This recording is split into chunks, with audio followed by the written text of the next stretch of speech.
Hello, everyone, and welcome to a special collaboration podcast. We've got opening the gates to more listings and the world-class real estate in combo for one episode. It's a little bit like Match of the Day and Soccer AM at the same time. Messi and Ronaldo finally playing in the same team. Blind Date and Countdown came together for one show. Or you could say it's a little bit like Marco Pierre White, Jamie Oliver and Gordon Ramsay all cooking you brunch. But I've got Mark Worrall, Simon Gates with me. We were just talking off camera. It's a little bit like blue versus red, but it's going to be a total combination, not a versus. So we're going to get stuck straight in. Simon, how are we doing? I'm very good, thank you. But where I'll have to just start with, did you just make that up on the spot, or did you think about that in your sleep at night, or where that come from? That's good. I wake up and all the juices are going, Simon. Like it just happens straight away. There's magical chemicals. You don't want to be in my house between 7 and 8. It's a very different experience day to day, bud. So I guess that motivation and inspiration came from Chelsea beating West Ham last night. So it was a tough slog. I'm not going to lie. It was it was rather frustrating. The missus was out actually with her mum watching the show, and I was watching the football on my own in the dark. And it was something people would have liked to watch live. Yeah, it was quite an experience for me on the sofa, that one. Good. And big game. Well, we probably shouldn't start talking too much about football, but big game tomorrow, Gatesy. Thursday. Well, sorry, time of this release. Yes, tomorrow. I've just ruined it for listeners like the Christmas specials. Yes, big game tomorrow, Mark. I'm actually doing a presentation in London for Claire Hughes, who you've recently had on the podcast. I've recently had on the podcast. A shout out to Claire. I'm doing a presentation, so I will miss the first half, but hopefully by the second half, Liverpool would have sewn it up. So we'll see. Probably given what's happening at Goodison, probably 3-0 up at half time. Hang on, you're saying good. I meant Tottenham, Liverpool, Tottenham. I'm going 0-0 in this game. I'm going 0-0. Let's talk estate agency. We've got obviously the world listening these days, as the kind of podcast show notes and data will tell us. But let's talk estate agency. Simon, your particular podcast, you sometimes pull out some cards, don't you? Not football cards, but conversational cards. I do indeed, yeah. So I've completely ripped off Stephen Bartlett and the Diary of CEO conversation cards, but fair play to him for monetizing his podcast with those cards, the books. He's just had an email come out, which or newsletter email that I recommend people subscribe to. But yeah, with the questions, Mark, coming to you first. I'm in the hot seat straight off, am I? And genuinely, by the way, people might not believe me, but I just pulled them out in a random order. It's not like I sift through and go, here's one I'm going to use for Marks, it's good, or trip him out. It literally is random. Are we level 1, 2, or 3? What do you mean by that? They've got levels on them, haven't they? These cards. Oh, do they? I've never noticed that. Level 3. What does that mean? That means we're going in intense. We're going deep early on. Yes. Oh, I never knew that. Okay, so we are going intense. Blimey. When was the last time you cried, Mark, and why? Oh, Mark doesn't strike me as a crier. No, I am quite emotional. I'm not afraid to shed a tear. Funnily enough, I actually had tears in my eyes in the office yesterday. Hopefully the staff didn't notice, but we've just listed a very high-end home, and we got our video through from our videographer, and I felt quite emotional showing the team like where we've come in the last few years and what we're built up to, and this is going to be a really special home that we're launching over the next few weeks. And I genuinely had, well, they'll know now, I suppose, won't they? But genuinely had tears in my eyes, showing that to the team, and that's not. It feels very much like a bit of a work answer, but it was genuine. I had a real tug on the heartstrings, just seeing how far we've come. So that's really interesting, Mark, that you've said that. Because even after all these years, you've not lost that passion for the industry. And actually, you say it every week, don't you? I can't remember the exact words you use, but at the end of every podcast episode, it's like, we do this because we love it.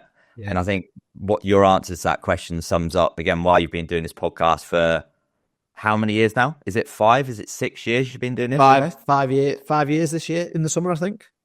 Yeah, that's quite mad. I bet you didn't think 5-6 years ago when you and Sam said, should start a podcast, you'd be here all those years later. Yeah, and We have times where we have little lulls, and like anyone, I don't have the motivation all of the time. But you're right, I do. I say it. We do this because we love our industry. I genuinely enjoy what I do. I think I'm very lucky in that fact, and I think a lot of people like us who put time into the industry as well as the job. It's not just a job for us, I think, and I think that makes a really good estate agent. People that really care and genuinely care about the industry and doing better by the clients. So I think we're lucky because of how varied our day is, how much variety we have. We're always dealing with different people. We're always seeing different properties.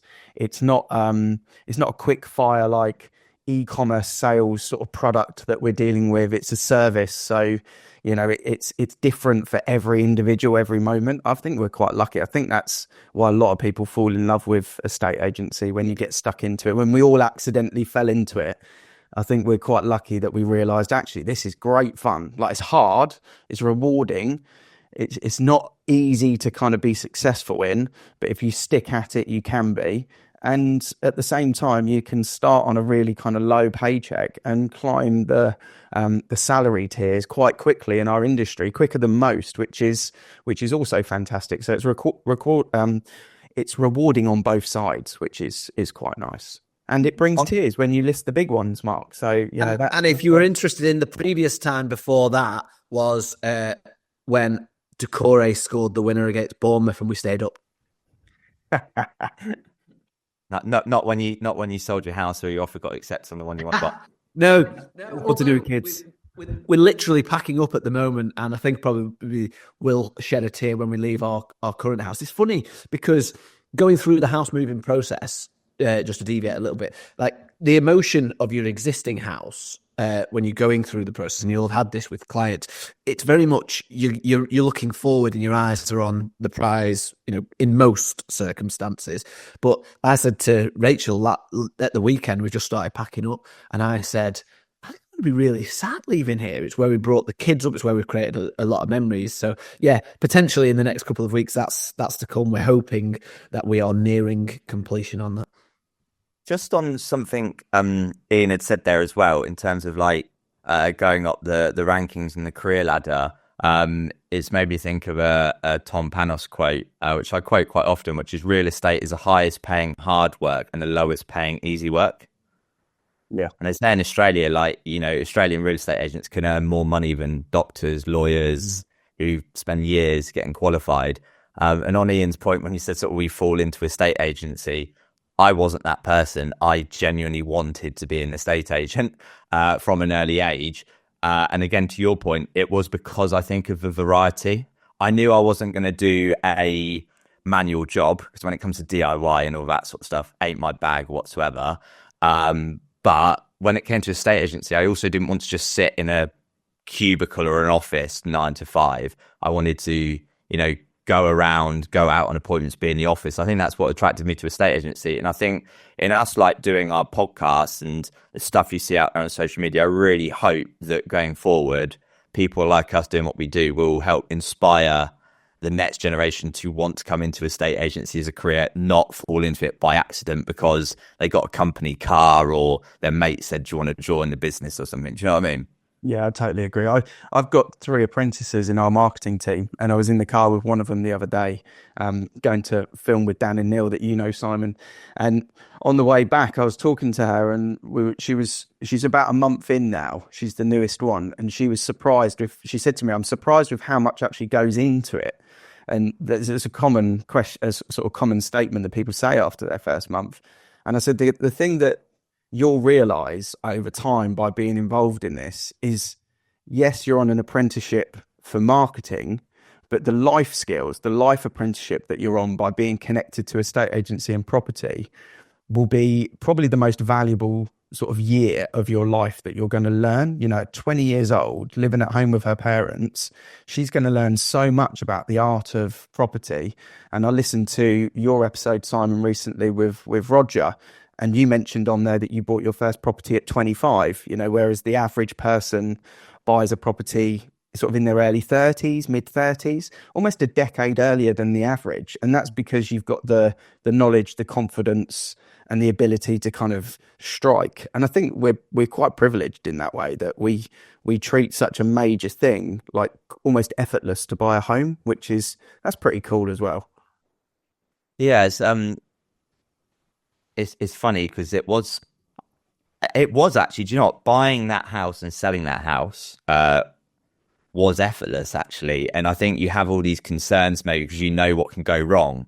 Having the years of experience we've got combined with the three of us, my other half at the time definitely didn't see it as effortless, was constantly badgering of what's going on. And that made me realize, wow, that's like what every bar and cellar is like wanting an update every 5 minutes.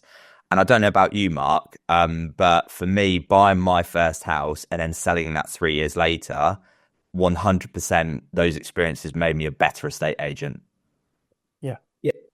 Funnily enough, I actually said to Rachel last night, I was like, I'm going to speak to the accountant and see how much of these moving costs we can put through the business, because genuinely, I tell every client that I am meeting at the moment that we're going through this process. And it is a real learning curve to go through it again, because we've been in our current house 8 years, I think it is. So, we say that clients forget, and I don't remember the process being quite as emotional. Our kids were quite a bit younger. They were able to talk and that sort of thing. So I actually think going through the process really does make you a better estate agent, because you understand, fresh in your mind, those feelings that everyone is having. Because, like in your example, Rachel was saying to me, where are we up to with this? Where are we up to with this? And you realize, and I've been documenting actually my feelings throughout the process with the intention of, writing or doing a video on it. And I think it just means that you're more empathetic, you're more understanding to people that are going through the process, because people don't do it every day. And as Ian says, we're very lucky and very privileged to work with people when they're going through such a significant event. But that's not lost on me. I don't think that's lost on a lot of good agents who can take that and make that process easier for them. Whether it's faster, whether it's smoother, whether it's more money, there's loads of ways that we can make the process smoother for people. And yeah, not to turn this into a recruitment drive for young people to join the industry, but that those things are very true, and we are very privileged. Yeah. Like when you say about smoother there, I've actually got a real life story from, I had a drink with someone last night, and they moved from London to Milton Keynes at the back end of 2023. And Simon Gates, estate agent brain, comes straight into conversation, like, tell me about your experience and all that. I was like, so what estate agent did you buy through? Could not remember. Really? He completed in November, December 2023. I was like, you can't remember who you bought through. And there is a stat out there, I can't remember where the research was from, but it was like majority of buyers can't remember the estate agent they bought through after like 3 years, I think it was. So when you hear some estate agents call BS on stats from Spectre, like 86% of buyers don't sell through the agent they bought through, and they're like, oh, I don't believe that. I look at the data myself over a variety of different regions within the country.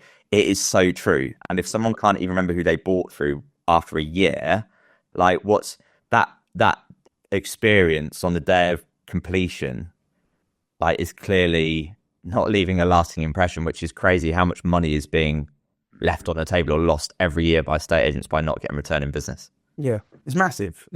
I had my sister-in-law over for Sunday roast with my two nieces, and me and my wife were chatting to her about, they've just moved to where we are actually weeks ago. They just completed over Christmas, and we were actually talking about Alan the avocado keyring for some reason. Maybe the kids were running around with one, something like that. But we got onto completion day, and we were talking about how kind of it's important to make that day feel special, and get some sort of gift for buyer and seller to make it kind of a celebration day, which is what it is.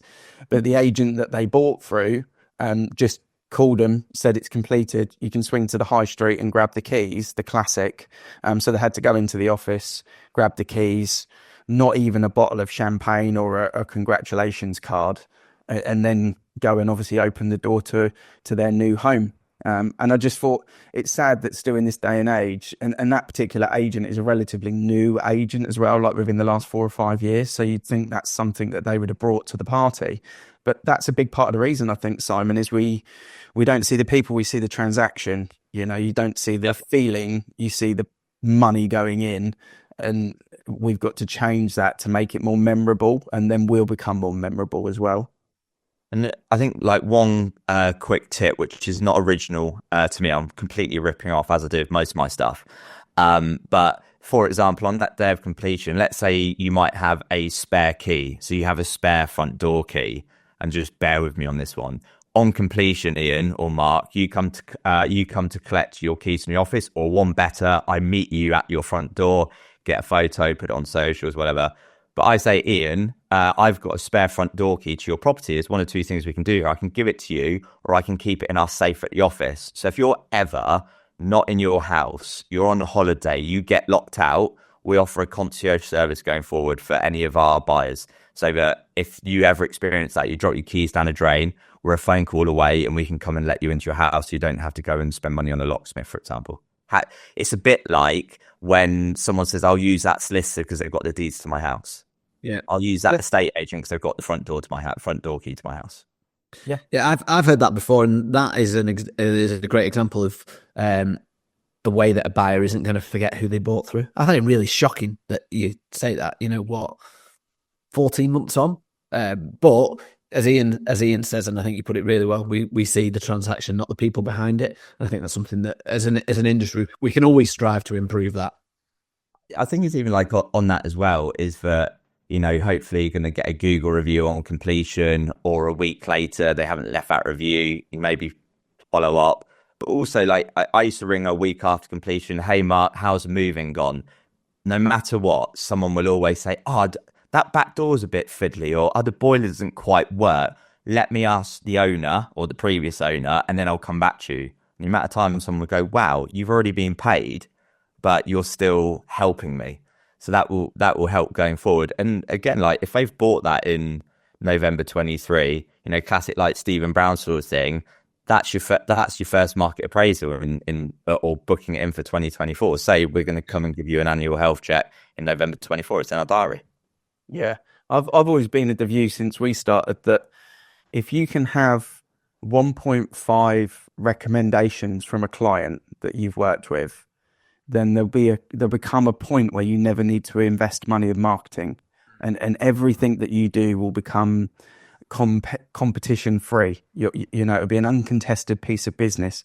So if you just strive to just get 1.5 recommendations for every completion, because your service, because your job, because you went over and beyond, you did those extra bits we just spoke about, then when that person's down the pub having that conversation like you were having, or when someone's across the Sunday roast having that conversation about how it went and their completion day, they'll recommend you. If you get 1.5 of those, then you will always be in that position over the coming years that you're going to have more recommendations than clients. And eventually you'll just be the agent that can pick and choose the people you work with, and you won't need to constantly be doing transactional marketing or knee-jerk marketing, because you'll be the most recommended person or agent in your town. And that should be everyone's striving force, is to be at that point, not to ask for a Google review because you want the Google review, but to thank someone because they left you a proactive Google review, knowing that they're going to then recommend you to other people as well. That's a real kind of big driver to do that extra little bit, to do that little bit more, to be that sort of 10% cream on the top. And I think if people kind of focused in that way, from a sort of helicopter view, or from a kind of almost visionary perspective, and as us as leaders, if we drive that kind of mindset into the teams, then you'll be winning, you'll be efficient, you'll be profitable, and you can pick and choose who you work with.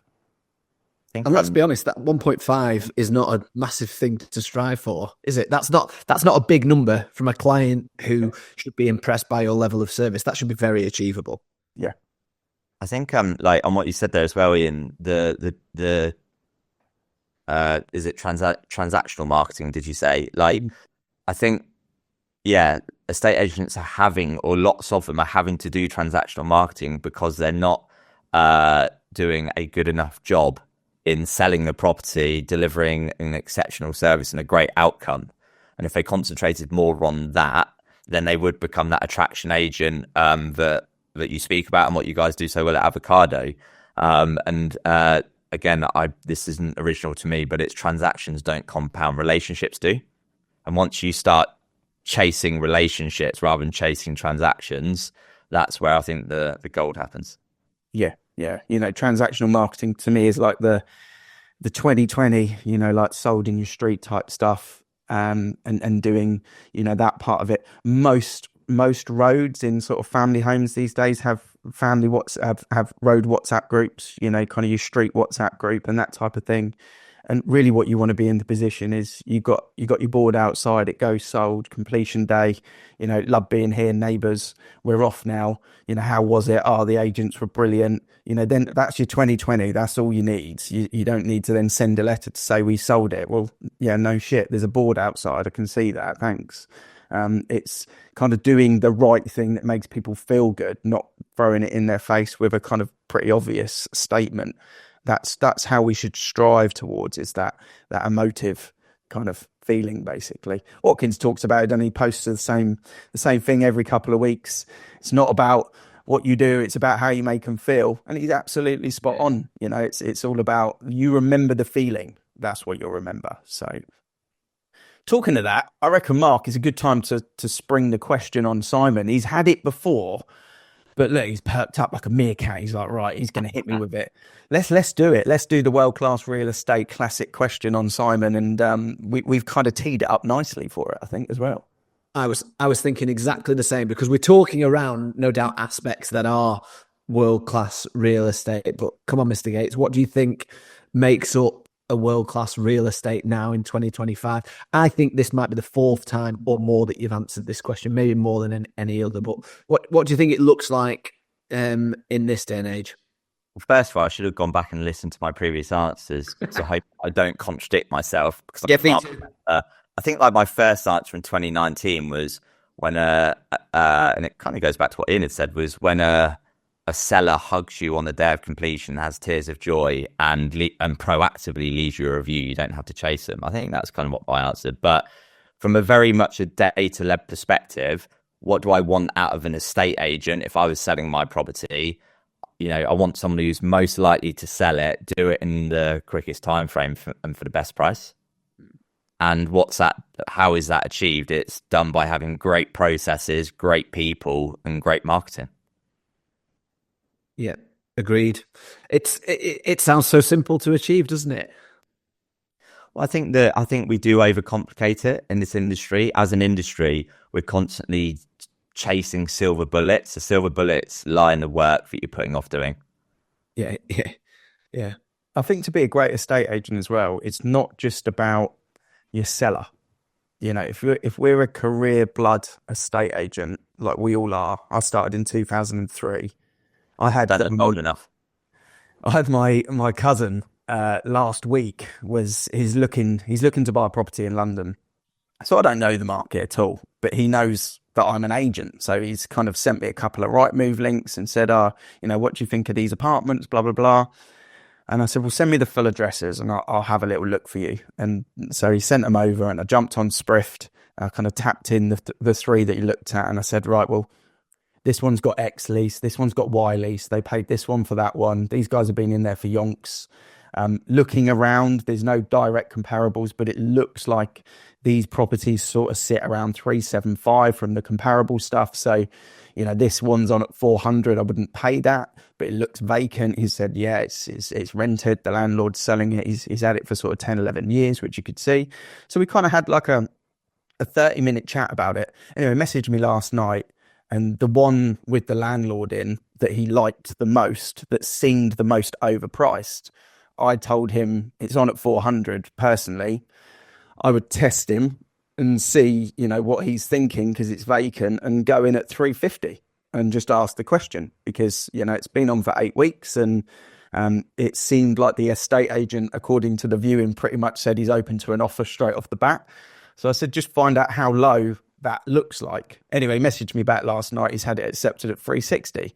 So being an agent, I've managed to help my cousin he would have probably paid 380 for that property, and it's probably only worth 370, 375, and he's got it for 360. The landlord's happy because he's got no chain and he's ready to rock and roll. It's obviously vacant, so he's losing money on it. He's happy because he's got a deal. He's going to have to do a fair old refit on it by the looks of things. And if he spends 20 grand on the refit, probably everyone's about level. So, that it's just being an agent allows us to kind of serve the people we care about as well with the knowledge that we've got. It's not just about the seller in the pipeline. It's about everyone that we kind of can support and help. So, I think sometimes that is the world class, is the conversation down the pub, the conversation on the playground, the passing comment in the coffee shop. When you go to your five-a-side football game, those little things kind of make us all around a better agent by giving people a little bit more time and a little bit more knowledge and data really as well. It goes into that, like you said before, about being very, very privileged. But I think a lot of agents do forget that buyer piece. You mentioned it before, Simon. If you're forgettable after 14 months, excuse me, then you're not going above and beyond. And I know, I understand that sellers are our clients and, that's the way it goes. But in my opinion, buyers are our clients as well. We don't get paid without a good relationship with a buyer. And I think sometimes as agents, we can rely on the house to do the emotional pulling, but actually we've got a big important job and big important part of that to make sure that the buyer is satisfied and happy and progressing throughout the transaction. It comes, a lot of that comes down to how good your team are at sales progression. And then also, with the example that you mentioned before, are the sales guys willing to get back involved once they've done the sale, or are they already off doing something else? And I think that's a really important part that we can take from this conversation that's kind of gone down this road of buyers, which probably wasn't our intention really, but how willing are the people that sell the houses to get involved post sale or post completion to keep the relationship together? Yeah, there was a TikTok from Rory Sutherland the other day that I'd seen, and I think he'd interviewed like the top car salesman in America, and it was like, what's your secret? And he was like, I'm always making sure I've got their next purchase. So like, it's not just about that purchase, it's making sure they're a client the next time when they renew that car in 2, 3, 4 years time, whatever.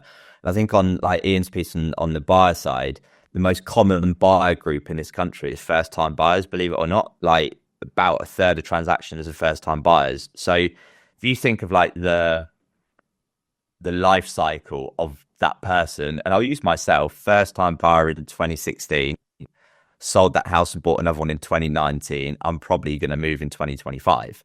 So in that first 10 years of ownership, you kind of have 3 purchases and 2 sales as law of averages. Then perhaps you're going to be in that next home for 10 years, and then maybe the next one is the forever family home. So you imagine like if an estate agent really geared a lot of content towards first time buyers and helping first time buyers, you then have multiple transactions over a period of time. And not only that, first time buyers are being heavily funded by parents. So the gifts from mum and dad and grandparents or whatever. If you do an exceptional job for a first time buyer, and that dad, we've all had it, right? The dad who comes on the viewing and says, oh, the house is falling down. Yeah, actually, if you do an exceptional job with that buyer, so again, Ian's point, part of the seller to one side, do an exceptional job with that buyer, maybe the bank of mum and dad who are going to be selling it at some point downsizing because their kids have flown a nest, then go, well, I want to deal with these guys. So it goes back to Ian's point of your 1.5 recommendations. Yeah. I said from the beginning with people on the social media aspect of things, you can look at the demographics on Instagram and see who's your main source, who's your main followers, your main engagers. And if you've got the 35 to 40-year-old group, or even the 30 to 40-year-old group, often people will say, well, maybe that's not the target audience. Those people have parents, and they are the driving force, especially for the older parents. You and Roger were talking about your grandmother, Simon, on that episode. But for my mum and my stepdad or my dad, if I wasn't an agent and they wanted to sell their property, the first thing they're going to do is ask me and my brother. And then we're the influence in that decision where they start. So it's remembering those layers. It's a really good point. And it's also listening as well. That I think that's a big part for us as agents is You know, if we use like a hairdresser analogy, we all go back to the same barber or hairdresser, not because they cut our hair fantastically, because we enjoy the half-hour conversation we have with them. That's the reason we go back and see our barber, is the relationship we've got with the barber, not with the scissors. And I think it's important that we remember the same thing. We're the agents, you know, we have to be the service, the person they want to come back to. They can use any portal, you know, they can find the portal of any agent. It's actually who we are as people sort of drives that recommendation and drives that service. Yeah, and it's why people say we're a people industry, not a property industry. The one, you know, you talked about lifetime value of a first-time buyer there, Gatesy. You've also not thrown in the financial services side of things, the potential landlords in the future. If we take a long-term view, they're the people that you want to be really impressing, because, you know, first-time buyer for a financial services company, you know, very, very valuable client. You build a client for life over 40 years there. There's, you know, potential landlords in the future. So I think that, you know, is something that we can take from this episode as, you know, how much attention are we giving to our buyers. But before we sort of, you know, really, you know, go perhaps a little bit too deep on this point, you mentioned a couple of times, Ian, that you had Roger on. Fabulous guest, you know, really, really great way to get someone so high profile on the podcast. But I know that you are into your stats, and you've recently been looking at how the market has performed in January. So have you got anything that you're happy to share, willing to share with both our listeners? Yes. So first of all, with having Roger on the podcast, like I was proper geeking out, as you can imagine, like data. And I've had some, and Ian sort of jokingly said it, I think, before we hit record, about, I was talking about, you know, how proud I was with some of the guests I've had on recently that I've got coming out. And I, like, genuinely, for anyone listening, it's just asking the question. Like, you look at these people and think they're unreachable. But like, I found Roger online, and rather than just messaging on LinkedIn, I found his email address, and I emailed him directly, and he came on. So some people might think, you know, things like email are dead, but actually it was he's probably going to check his emails more often than his LinkedIn, arguably, on that point. But yeah, in terms of the market, I mean, he was very bullish about 2025. I think, Ian, you were at the RAND conference as well, so you would have heard him speak there, and he's very positive about what the market would look like. And data coming out of Zoopla recently said how the year starts tends to show you how the year is going to unfold. And what's quite interesting as well is that if you look at the January activity, I think it shows that we're not going to fall off a cliff when the stamp duty changes at the end of March. Whilst there is going to be a drop off for a bit, admittedly, because the history shows us any stamp duty changes, it does happen. Anyone who's been agreeing to buy or sell a property in January, there's a 90-something% chance they're not completing by the end of March. I think we all know on this call, some still think they will. That drop-off will have already happened, right? Yeah, and the data is showing that actually it's not just the stamp duty changes that are fueling the market. It is actually more choice of property available, more listings coming on the market. And, you know, for example, at the time of recording, the Bank of England are going to meet on Thursday. There's a very high chance there's going to be an 8-1 vote, but that's going to change from 4.75 to 4.5. Now, I know there'll be lots of estate agents that put posts out saying, great news, interest rates have dropped. They need to stop doing that, because interest rates haven't dropped. It's the base rate dropping. Like, lenders will have already factored in and maybe have dropped their rates. But obviously there's gilts, there's swap rates, what's going on in America, as Roger points out in my podcast. But with the base rate, what we found last year, and PJ said this on your podcast recently, was whilst the base rate came down a couple of times last year and didn't impact interest rates, I think, Ian, you said they actually went up following the base rate drop. But it fuels confidence. The public see base rate drop, and even if interest rates don't change and they're also not cheaper, they go, great news. And like, nothing fuels confidence like activity. So yeah, January has been great for new listings, sales agreed. And then the data for December on mortgage approvals and transactions. Mortgage approvals were 31.68% up on December 2023. So almost a third. They were 6.24% higher than the 12-month average for 2024, and they're actually only 0.62% lower than the 10-year average for December. Now, you think in the last 10 years, how much of that 10 years has the interest rates been a lot lower than where they are now? December, only 0.62% below the 10-year average.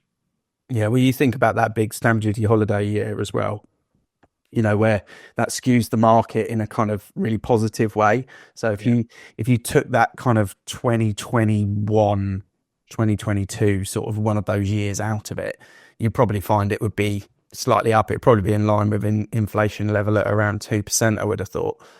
So it's good data. And you're right, it's the demand that comes from the demand increase and the confidence that comes from first-time buyers and people looking to upsize. That's what comes from a base rate. All the industry press jumped on it yesterday, didn't they? All the Google alerts, everything was, every article was base rate's going to drop. And that is great because it fuels confidence and it pushes it in the right direction.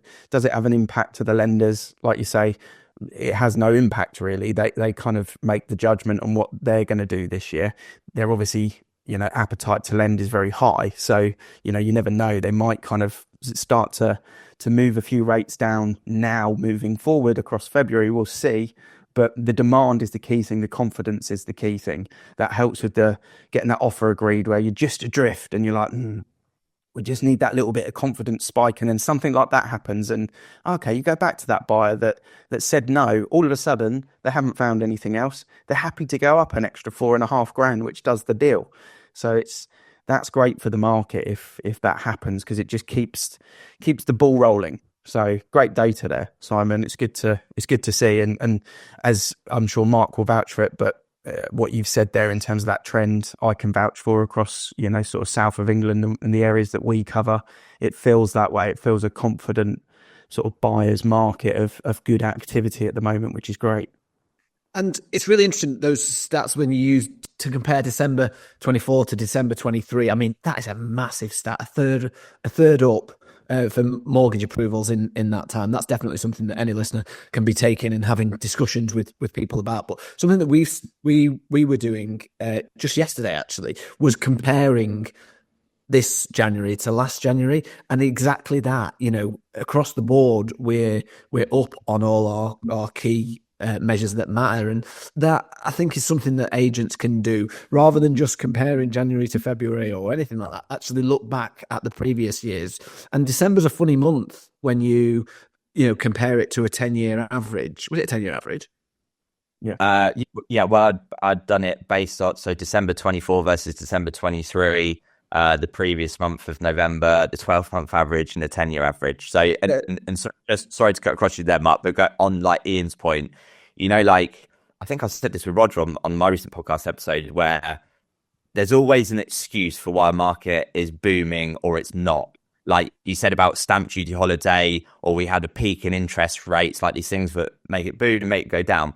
But when you look over a 10-year average, there's ups, there's downs, there's sideways. And that's why I tried to compare, month on December to the previous December, a 12-month average, the previous month, so that you're having a well-rounded view. Again, I think I said to Roger, I'm not trying to be unrealistically optimistic. I don't want to be like the media who are just selling misery. I want to say, look, this is all the data. What is the balanced argument of what's happening? Yeah. I think also it's, what does the market, we mentioned this on where we did our 7 bite-sized episodes, but what market is coming next? That's really important for estate agents to think about, because 1st of April, yes, stamp duty goes back to what it was before, but what market is coming next, and can we anticipate that? And I think you touched on it, I think with Roger as well, but we've got this massive amount of equity wealth in the kind of 60 to 80-year-old window.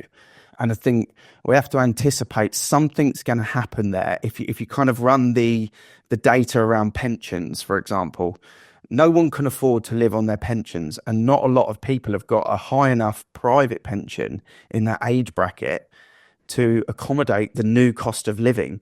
With council taxes, with utilities, their pensions don't accommodate them living in a 4-bedroom detached house with the lifestyle they want to have in their 70s. So Then all of a sudden we've seen the new budget come in and inheritance tax has changed in how that operates. All of this narrative is kind of leaning towards serious amounts of equity being passed down through generations, which is going to counterbalance that stamp duty issue where a first time buyer might have to pay an extra $4,000 now. It'll be irrelevant when they've just been gifted 60 grand by a parent. Yeah. And I think we'll see the downsize market happen in the next couple of years. I think we'll see this big swap round, these massive chains that we'll have to control as agents will become vital. Our communication channel is going to become vital. How conveyancers and mortgage advisors operate is going to, if you can get that communication channel on lock, that's what we're going to see. And I think the market that we see over the next 24 months is huge chains that we're in control of. And if you can get it right, then you'll win the day. If you can't get your communication right and you're still communicating in a 9 till 5 answer phone basis, you will fail. It won't work. So that's the thing that I think we might be seeing a snippet sign of in the near future. Yeah, on that communication piece, Arian, like it's everything you've just said, and I know you'll be all over this at Avocado, but what a great opportunity for agents to show that they are the educators, the informers within their market. Like help those retired people, soon to be retired people, navigate the market, be their agent of choice the year before they need you. And I did after the budget, I did a talk for St. James's Wealth Management on what the budget meant for the property market. And just being there, I had 3 or 4 people come up to me afterwards saying, what was there? There was 3 people who came up to, 2 people, said, I don't know whether I should keep my buy-to-let or sell it. So they're kind of accidental landlords. One person came up to me and said, I'm interested in buying a buy-to-let. Another person came up to me and said, I'm interested in buying my first property. And they're asking my advice. And I just stood there and went, wow, I'm not an estate agent. I've just stood up in front of people on behalf of a wealth management company and given advice. So I was like, if I was an estate agent, I've got 4 potential clients there now. So communicating what when these major events happen, what does it mean to them and their future moving plans? Again, like what 3% of properties transact each year. Don't try and communicate with the 3%. Communicate with your niche market, whether they're moving today or in 2030. And then, as you keep saying, Ian, you'll get uncontested business. But I think, without going massively off on a tangent now, I'll be intrigued to get your guys' viewpoint on this. You're damned if you do, damned if you don't with your average estate agent. And what I mean by that is you'll have someone who phones up and says, hi, I'd like a free valuation. And you're one of 3 agents that goes out. And then you moan that they choose the agent on the cheapest fee and highest valuation. But it's not uncontested business because they've just walked past your high street office. You then get the ones who maybe use an instant vow tool or go into some sort of funnel. You ring them and they say, I'm not ready to move, I'm just curious. And you're like, oh, that was a waste of time. They're not ready to move for 12 months. It's like, well, if you actually nurtured them, you'd have that uncontested business at the right fee and the right price. So it's like it's instant gratification society we live in today where we want that lead today who's realistic on price and pay us a fee. But that's just not how it works. Does that make sense, what I've just said? Yeah, 100%. I had a marketing review with 2 of the agents yesterday, and this is the level of detail and how granular you can get this right or wrong. These guys, we set up their funnel, and I'm overcomplicating what that is for the estate agency world. We set up a 2-part Facebook advert. Okay, so the first part is showing off their property videos and their market updates. And that video goes out for £5 a day and people watch it. And then everything else that they post, they add that into an audience. So we get this kind of middle layer. So you watch all these videos and then you get put in this audience for people that watch it for 10, 15 seconds or longer. Now, these guys, between Christmas and about the 5th or 6th of January, were getting a website vow a day. Every single day a website vow. And they're in quite a small little area. And I was thinking, 50% of the valuations that are coming through for our whole group are going to these guys. That just shows how powerful this funnel is when you get it right. And then I was like, throughout the month, just sort of dropped off 1 a week. I And I thought, that's a bit weird. I wonder why that is. Maybe all the agents have come back and it's just less. I sat down to review it with them yesterday. And what they stopped doing, what they forgot to do, was add the new videos that they were doing and the new adverts they were doing into the audience. So they had this big audience showing off everything they do with this retarget commercial at the bottom that was sending people to book a valuation. And they'd forgot all the fresh stuff. So it was still in operation, but all the fresh videos. And they had 44,000 people watch their videos for 15 seconds or longer in January, but they hadn't added them into the audience, which had stopped the valuation. So on your point there, this is how vital it is. You can show off what you're doing, but if you forget to tell people what you actually do and what you want, you won't get the same amount of conversion. So we just dropped that all in. And then lo and behold, this morning there's a valuation in before the office is even opened. So that is exactly what you're just talking about there. Sometimes you've got to do all of that legwork around to get that uncontested business, to get that right valuation. We know if we get a valuation through the website, we're winning it if we want the business. We can charge a high fee, we can sell it, get it on at the right price, and we can walk away from it if we're not prepared.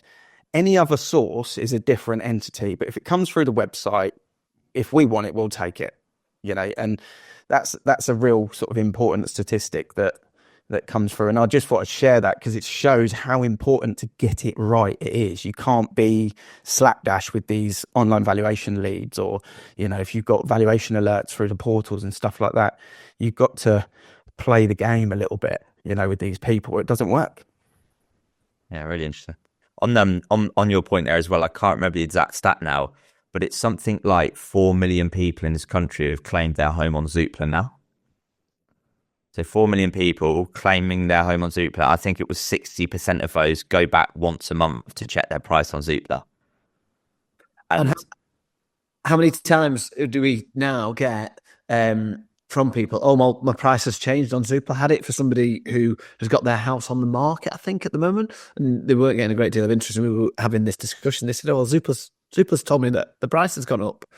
I'm like, it doesn't quite work like that, but it just goes to show that Zoopla are putting out this information. We're dealing with people's biggest tax-free asset. They really value that information. And from Ian's point, if you've not written down what Ian's just said, by the way, and you're listening, I suggest you go back and do that, because that's absolute gold. But from that, we need to be giving people that information and then converting it. And it's not, they don't just, we're not selling a pair of trainers or a hairbrush. People don't just wake up today and sell a house tomorrow. We're dealing with a long transaction. And as long as we can take all of this information that we've got, because we do it every day and it's all in our heads, if we can take that information, share it with people, and create a system whereby we're then asking for the business, whether that's a conversion Facebook ad, whether you've got your email nurture campaign that have got plenty of buttons to click through.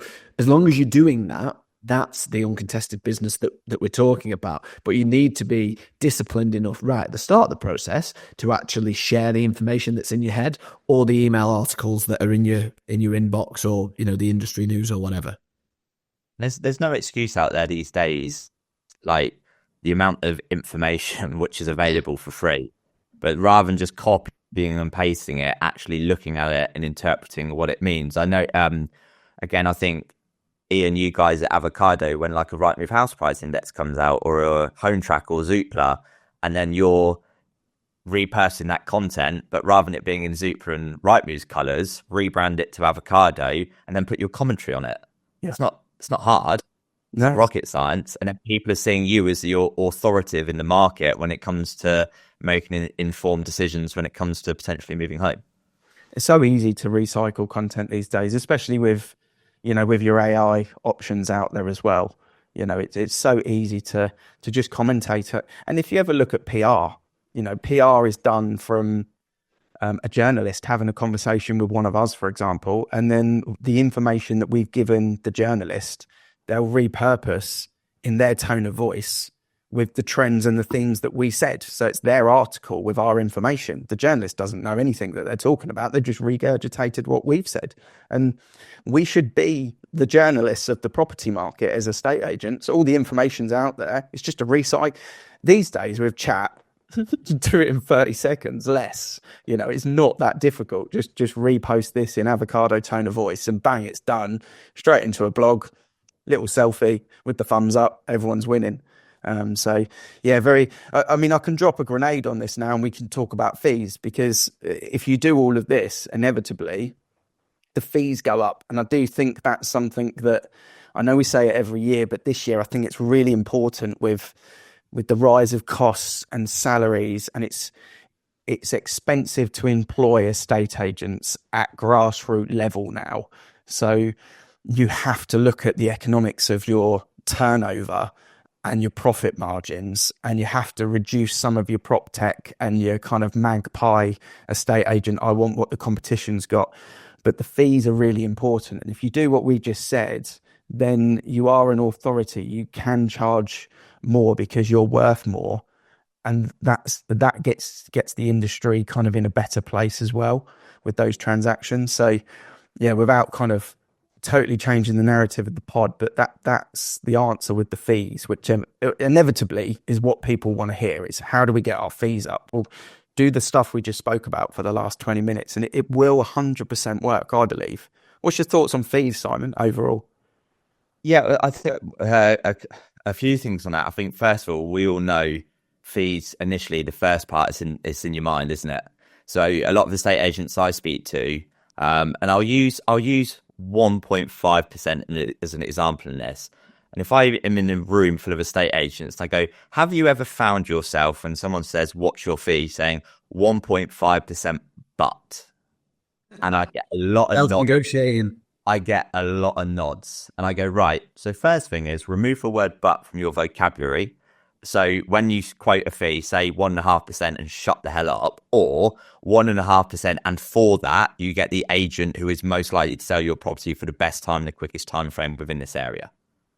So removing the word but. I think that the other things on fees, like you look at the number of transactions now in the 2020s compared to pre-recession, there's a lot less transactions. So we probably were closer to 2 million than 1 million 15 to 20 years ago, but it's like double the amount of estate agents there were 15 to 20 years ago.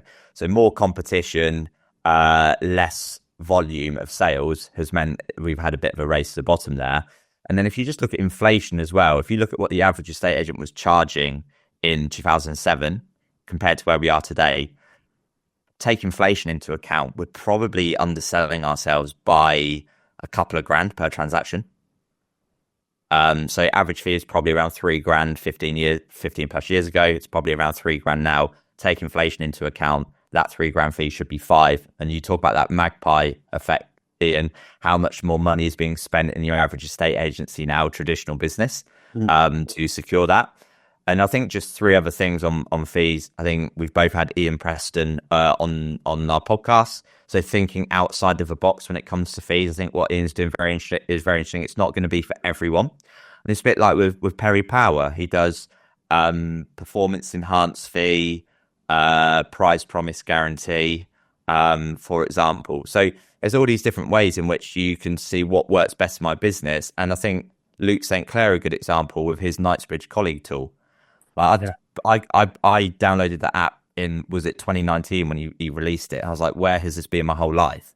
Because all of a sudden it went from me telling the average seller, I'm going to get you X more in their pocket. And they're like, yeah, but the other agent said higher valuation, a lower fee. So I just don't get where you're coming from, Simon. Whereas with that app, I can literally just put it in front of their face with my logo on it and go, that's what I mean. They go, oh, I get it now, because I had a visual. So I think, yeah, like for anyone listening, go check out what Ian Preston has done in terms of the sliding scale fee model. Look at Perry for the price promise guarantee, performance enhanced, or even doing buyer service onward negotiation. It's a really good way to increase fees. And then using Luke's app, those like 3 other things I just shared there, I think are really good examples of how agents can go and increase their fees in 2025. Yeah. I used Perry's price promise guarantee 2 weeks ago to secure a very hefty fee from a real back and forth. I was only paying my previous agent 6 grand, my fee 30 grand. And the thing that did it was the price promise guarantee. That was and always having all of these tools in your toolkit. You know, you don't have to bring them out every time, and one might be, you know, different for a certain type of client. But that, you know, if people are listening and they don't know what that is, yes, you go and find out about it. I think on that as well, Mark, if you look at Perry's example of, let's say, no sell, no fee, you price promise guarantee, performance enhanced fee, depending on what the seller wants, and the classic power of free, like not overcomplicating it. No. And then Ian Preston's pay everything up front, pay something up front, pay it all at the end. Yeah. So if you're one of 3 agents out, you've offered 3 of the 5 different options. So you've got a 60% chance to win that business rather than a 33% chance. Yeah. I'm a big fan of the Alex Hormozi style of negotiating. Basically, you either charge full price or you do it for free. And there's no in between, because that's what my clients pay to use me, or there's a reason I'm doing it pro bono. There's a reason I'm doing it for free, because it's my mum or whatever it may be, or there's a charity link to it, or there's a reason, but there's no negotiating. And I find with the agents that if you think of like any industry where they negotiate on their price, are they very trusted? I can't think of any that are super trusted that negotiate. And if you've got the neighboring communication and the Facebook groups, you know, going on, and people, can someone recommend an agent? Oh, you know, blah, blah, blah, and co, blah, blah, blah, blah, blah. And then all of a sudden it's, oh, don't use those, or do use those, or don't pay more than this or that. If you're just fixed in your town for years at said fee, life is a lot easier, because the ones that don't want to use you or don't want to pay that price won't call you out. They won't waste your time. And the ones that are happy to, they've got their expectations already set. And for me, I just love that. I'm just straightforward with it. I charge X for freehold, I charge X for leasehold. And in my head, I'm either doing it at that price or I'm doing it for free. And obviously, it's very, very rare that you're doing something for free. But once you get that mindset right, that that's what you are, life becomes a lot easier. And you are right in the response that you say to someone around that is really, really key, because we vibe off each other. If you think of like how children can read your feeling, or if you get home from a stressful day, your missus will say, you're right, you don't seem right. That moment when someone says, what do you charge? How you then respond in body language, in eye contact, in every single way.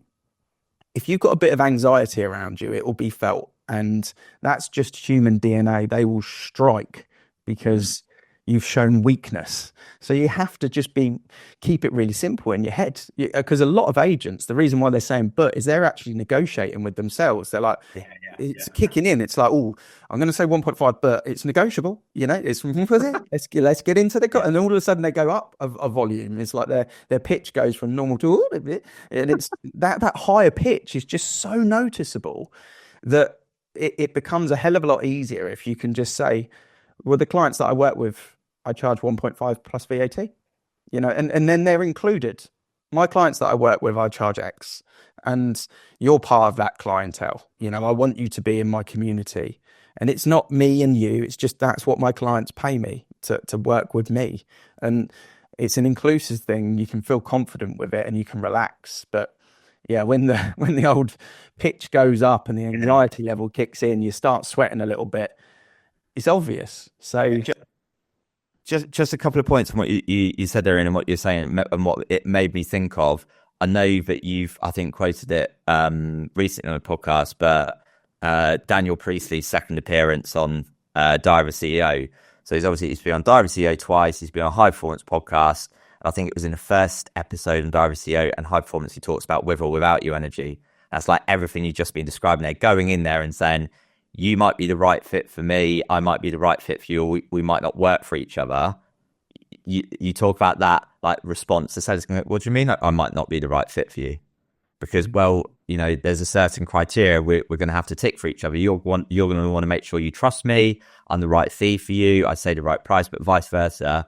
I'm going to work with a motivated seller. I'm going to be investing a lot of time, money, energy into it, whatever. And then I think the other thing you made me think of, and I think Ian Preston said it on, I can't remember if it was your podcast or mine or both, but the dishonest factor. I'm normally 1.5%, but for you, I'll do it for 1%. That's not a discount. That's dishonesty.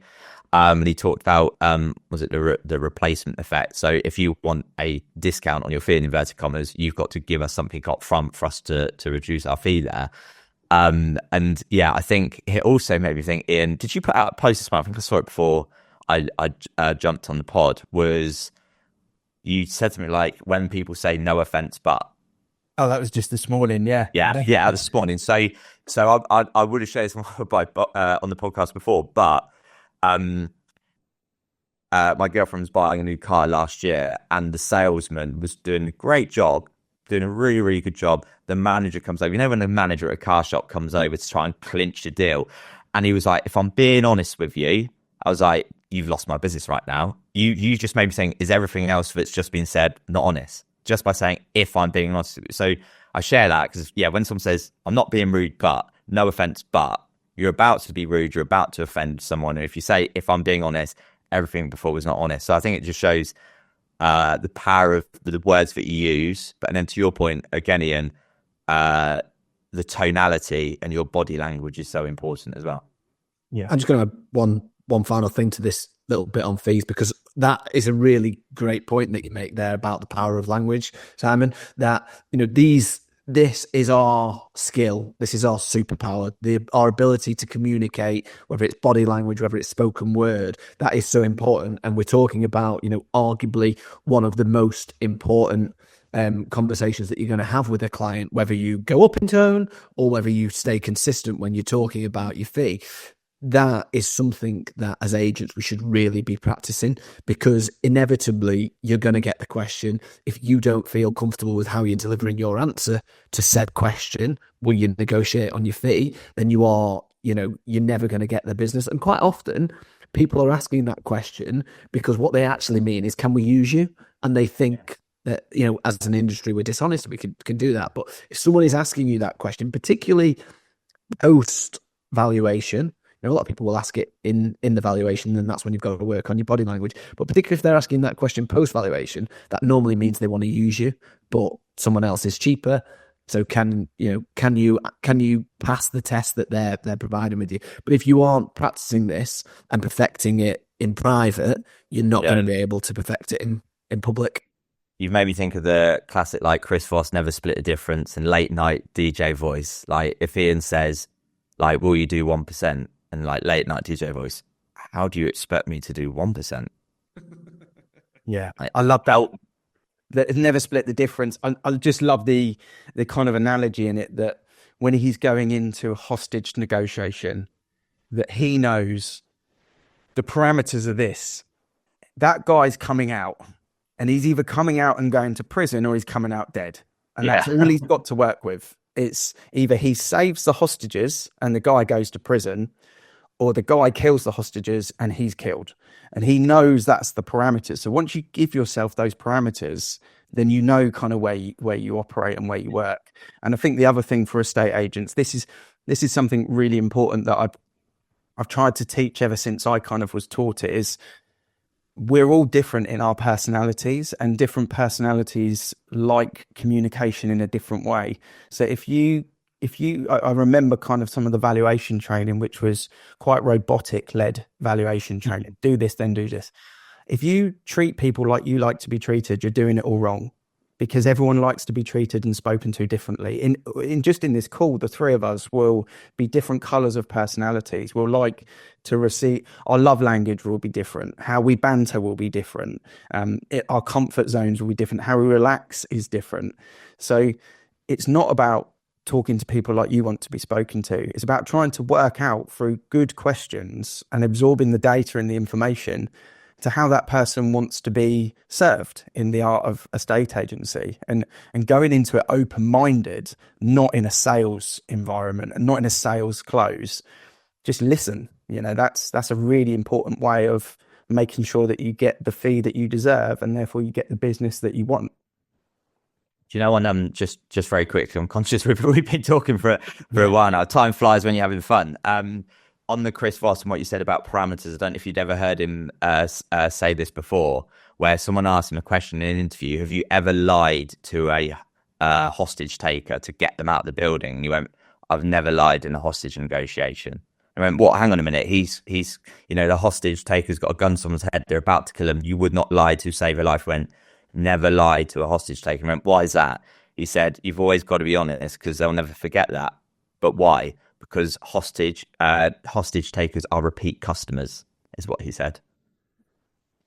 And they're like, what do you mean by that? Well, he might go to prison for taking people hostage. He could come out and do it again. Imagine if I'm the hostage negotiator and I said to him, Ian, there's $20 million and a helicopter outside for you. He comes outside and gives up the hostage. There's no helicopter and $20 million. 10 years later, he's out of prison doing the same thing. And it's Chris, the negotiator again. He's going, I'm not falling for that again, Chris. Yeah. I think it just sums up estate agency.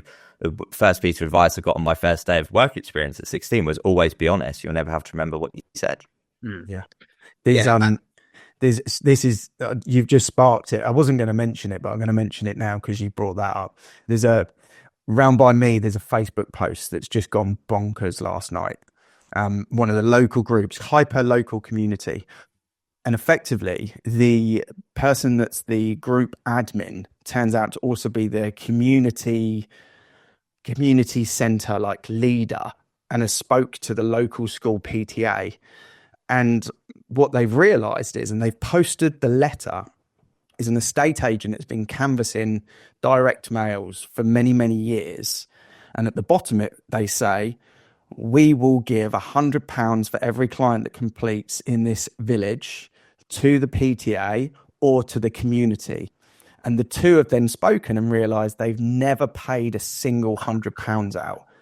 And the letter that's in there is like 3 years old, and there's a lot of transactions that's done in that particular village, and that's just gone bonkers in a Facebook group. Now that agent is not getting any business in that 1800 chimney pot development. It's a massive development, round by me, and that's just exactly what you're talking about there. If you're going to do something, deliver on it. That's the one thing that we can do as estate agents to be better than the average is kind of not over promise, basically. Just do what we say we're going to do. But that just at that level, that screenshot got sent to me and I was like, wow, you just killed your business. Like you just cut yourself. You're done. For what, 100 quid every transaction? I mean, that is just bordering on criminal. Well, that's what the post says, is they want them done for trading standards because it's false. Yeah, absolutely. Yeah, their business, they might as well shut the doors now. In my opinion, in that area, that's completely done, isn't it? And you said there, Ian, and it really made me perk up because you said, what did you say? Don't speak to people how we want to be spoken to. Part of my conversation with a lot of sellers is, I'll treat you how I want to be treated, but I expect you to treat me how you would want to be treated. And that comes back to respect and honesty. And then, as you said earlier, Gatesy, knowing the people that you want to work with and the fit, because I can't believe estate agents still in this day and age will tell people lies. And I mean, that is a very extreme example of it, but I just don't understand the short-sighted nature of it. I just, it's not something that is anywhere near my radar. And a lot of good estate agents that we know will be exactly the same. That, you can't expect to tell someone a lie and then expect something from them in the future, whether that's business recommendation, whatever. That relationship, as soon as, if one of your mates lies to you about something socially, that relationship is normally done. You can't get back there. And from a business relationship, it's just, there's no way back. But I am very aware that we have been talking for quite some time. I've been building up to try and find out how we will finish this podcast, but I don't really know because we didn't discuss it beforehand. Don't let Ian get away with it. He's got to have one of these questions. So close. I thought it was Ian. No, you're not getting away with it. Mike's going to close this off. Well, I've got 5 minutes, so you better be quick. Well, I asked that question, Ian answers, and then Mark signs us off. How's that? Yeah. Right, I need to read the handwriting. Brilliant, yeah. They're always such good questions. Right, Ian, what is one aspect or feature of your life that causes you the most friction or discomfort, and how could you change or fix it? It's the balance. I've shared my trilogy, my 3 thing. It's the energy balance between trying to focus on wealth, career, business, finance, fitness, challenging my body, being healthy and elite in that area, and then family, being good in my relationships that are important to me as a parent. The energy balance across the three of trying to keep them at even is just a constant state of friction, a constant state of challenge, because I'm very aware if I stretch to one, it will sacrifice the other. So, and how do I ultimately fix the friction? I don't have the answer for that, because I'm still living life with that view, but it's trying to keep the balance there. I don't believe in work-life balance. I believe in life balance. I don't think there's work shouldn't enter it. Balance in your life is vital. Work doesn't enter the phrase. So for me, that's my life balance, is that trilogy. And that's the constant state of friction that sometimes means I'm in elation and I'm top of the world, and sometimes I'm burnt out. And that's how I live my life, at trying to push those to 8 out of 10s to 9 out of 10s, but being aware if one is 10 out of 10, something else is probably at sacrifice. So, yeah, people will have heard me say that before, but that's how I would authentically answer that question. But good question. They're always such good questions. And just very quickly to add a point on that before Mark does sign us off. When I was fortunate enough to go watch Chris Williamson live at the back end of last year, and I asked him the question, you've got multiple business interests, you've just done a tour in Australia, now in the UK, you've got your podcast, which has got several hundred episodes. I was like, how do you do it? What am I missing? What is a secret to have the healthy life balance? He's like, dude, it's all BS. He's like, I have sacrificed friendships and relationships to grow this podcast and grow this business over the past few years. It's like, so if anyone tells you you're going to have a perfect wheel of life, it's like, it's just not true. And I was like, that's such an authentic answer, and what I needed to hear, because I looked at him and went like, he's in unbelievable shape. He's got all these followers on social. He's built a business. He's traveling the world. I was like, the guy's perfect. He's like, no, I'm not perfect. Relationships with family, friends, and not having a party, like that had suffered. So that came back to my mind with what you said, Ian. Like it's going to be a constant sort of. Yeah. You have to sacrifice the things that are less important. So if it's the fitness or the health aspect of things, I'm obviously focusing on my running quite aggressively. I've always been a gym rat. I've sacrificed my t-shirt look, my upper body muscle, to try and move the muscle down into my legs so that I can be a better runner, which means aesthetically, I don't think I look as good as maybe I looked 3 years ago, but my legs are stronger, and I'll PB this year in most things. In the same way, my kids that are in my life are so important to me that I don't speak to my best man from my wedding anymore, or two of the ushers, because that relationship was a sacrifice, because it was a challenging relationship. I didn't want the relationship anymore in my life, because I had bigger priorities to spend my time and energy. So totally agree with that. You have to remember that there's a yin to the yang, basically. So, and I think the way that you overcome it was, I think, which was part of the question, how you overcoming it. That's, this point is that you'll probably never overcome it, but actually being aware of it is a very significant step to managing it and maximizing that balance. I'm a great believer that life is about balance. Life's about balance and about levels. For me, you can't always be excellent at everything. There'll always be somebody better than you at most things. As long as you can find that balance and you're happy with it, then you'll have a happy and contented life. But we have been shooting for probably an hour and 15 minutes, I think, here. So we better wrap it up. This has been a really interesting episode. Our first ever collaboration. It's great to do it with you, Sam, and thank you very much for coming on. So I suppose this has been world-class real estate and opening the gates to more listings. We've had Simon Gates, I'm Mark Worrall, and Ian Macbeth. Thank you very much for listening. We do this because we love our industry. We want to see it improve and get better. If you have enjoyed this episode on either, please reach out to any of us on social media. Thank you very much.